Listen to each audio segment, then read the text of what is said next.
Buenas tardes. Mi nombre es Edgar Antonio Sánchez, de la licenciatura en Derecho, y mi pregunta es, acerca de la migración. Pienso que ahora hay que reformar el concepto de soberanía, ¿verdad? Porque, como usted dice, hay algunas comunidades en algunos países que ya son más que nada como de otro país. Entonces, como que son una parte que se extrae de nuestro país, y ahí también debe reinar una soberanía de nuestra nación. Entonces, ¿cuál sería el concepto de soberanía moderna? Es cómo afecta a la migración subsahariana el nuevo modelo de sanidad español que les niega la atención gratuita.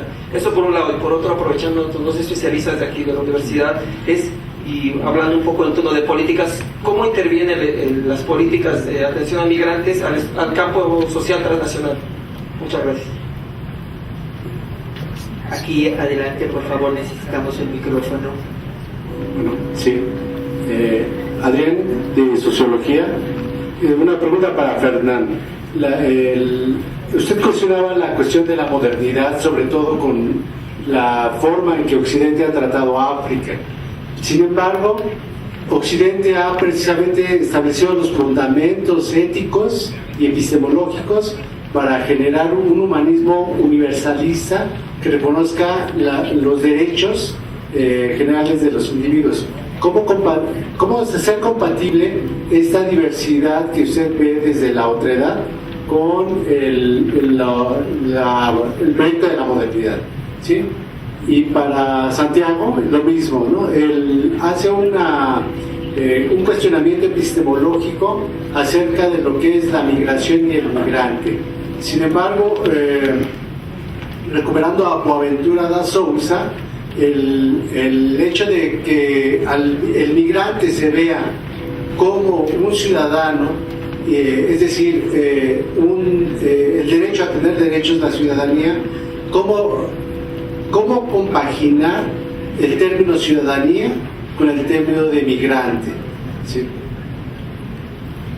Por favor. Hola, mi nombre es César Ángeles, de la licenciatura en Sociología. Mi pregunta es para el doctor Arboleda. Usted comentaba se planteó ciertas preguntas acerca de qué es migración, qué es un migrante. Pero bueno, yo pienso que también habría que cuestionarnos por qué hay migración, ¿no? Y si hay migración, ¿cuál es la necesidad de migrar a otro país?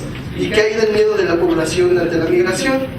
¿Y por qué poner en manos del Estado los medios para la aceptación multicultural mediante políticas públicas? Entonces, ¿cuál sería el papel de la población en el fenómeno de la migración en torno al racismo? Eso sería todo. Gracias. Gracias. Una tercera pregunta.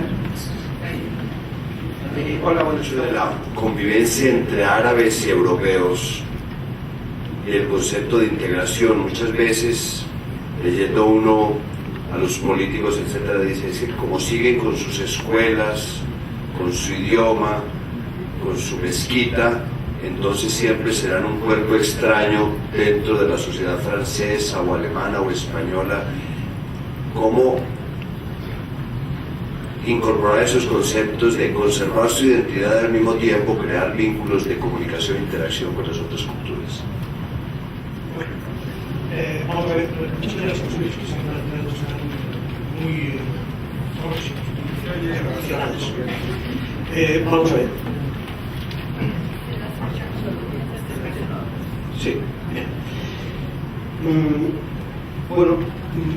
Yo diría que el concepto moderno o actual de soberanía, lo digo por otro lado, por otras cuestiones, está claro que no en el discurso, que es el cubridor, pero sí en la práctica, depende de la relación de fuerzas.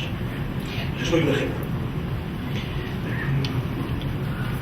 Yo soy descendiente de inmigrantes, andaluz, me asumo como catalán. No sé si en 2 o 3 años Cataluña será independiente,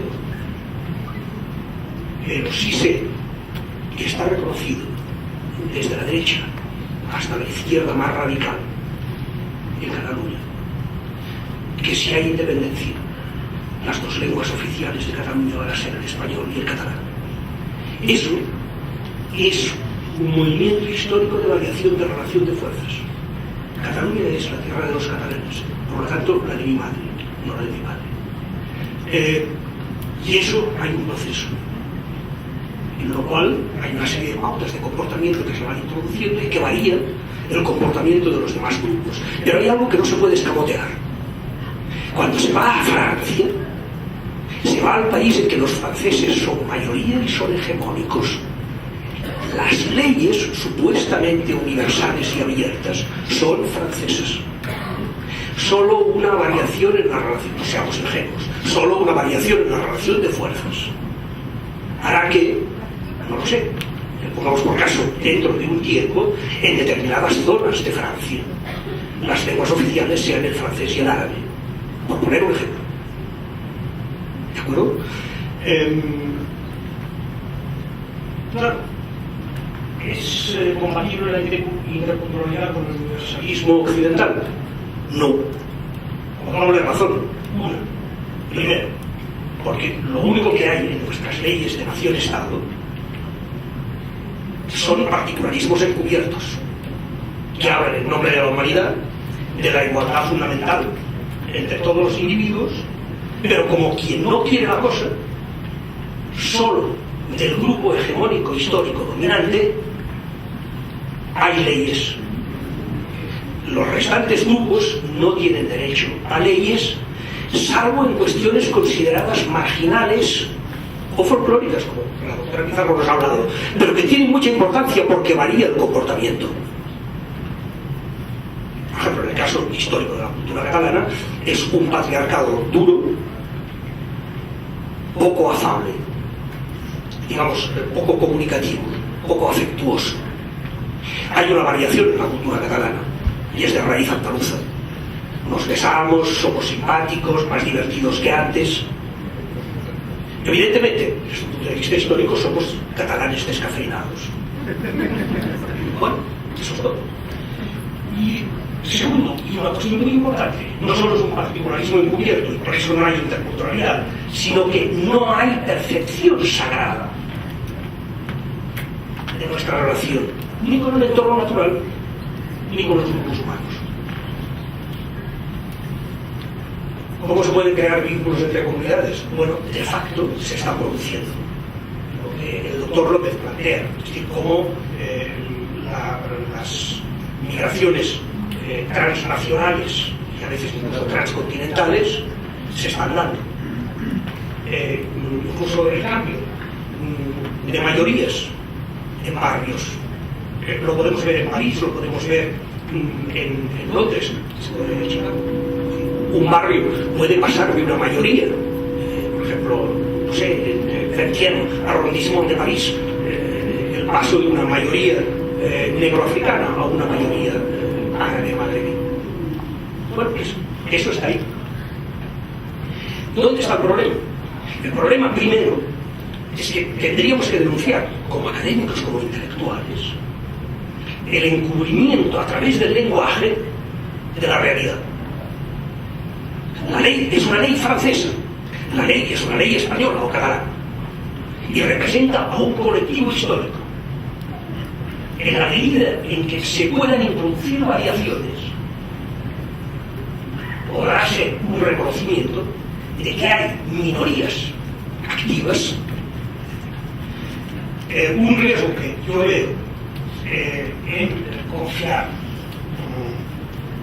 en que naturalmente vamos hacia un modelo de Estado plural es ignorar quién es hegemónico, a través de qué historia y en qué territorio. ¿De acuerdo? Por eso yo, segunda generación, bueno, casi tercera por mi edad, pero segunda generación andaluza en Cataluña, soy catalán, no andaluz. No soy bilingüe. Es una anomalía divertida, pero eso es constante. El reconocimiento de la mezquita como factor claramente extraño y que produce mucho miedo. En Barcelona todo el mundo está a favor de que haya mezquitas, pero cuando te colocan una mezquita al lado, bueno, es un combate contra el miedo.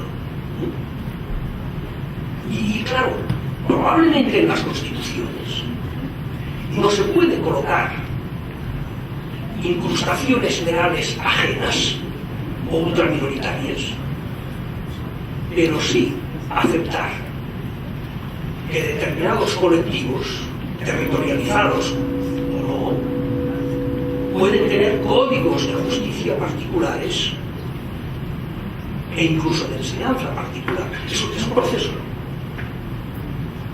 Pero yo creo que tendencias mayoritarias hegemónicas las tendremos siempre, incluso en el día que Alemania tenga una mayoría de origen turco.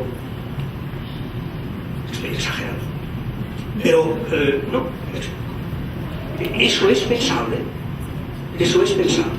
y seguramente la Alemania turca va a tener unas características muy distintas de los turcos de Turquía. Y yo creo que lo más importante del debate es que nos acostumbremos a llamar las cosas por su nombre. Hay lo que, o sea, el movimiento de globalización desborda a los estados-nación, pero como decía el campesino gallego al que le preguntaban si existían las brujas, y respondió, dice, no señor, no existen, dice, pero a verlas, haylas, hay. Bueno, pues eso, hay estados-nación, todavía, que yo sepa, la legislación norteamericana es fundamentalmente WASP, no chicana. ¿De acuerdo? Responde a la historia. Y hay una cosa importante, hay un respeto hacia la tierra y hacia la historia de los grupos que pasaron por esa tierra. Pero eso no es inmóvil. Y hay muchas batallas y no tenemos por qué perderlas todas.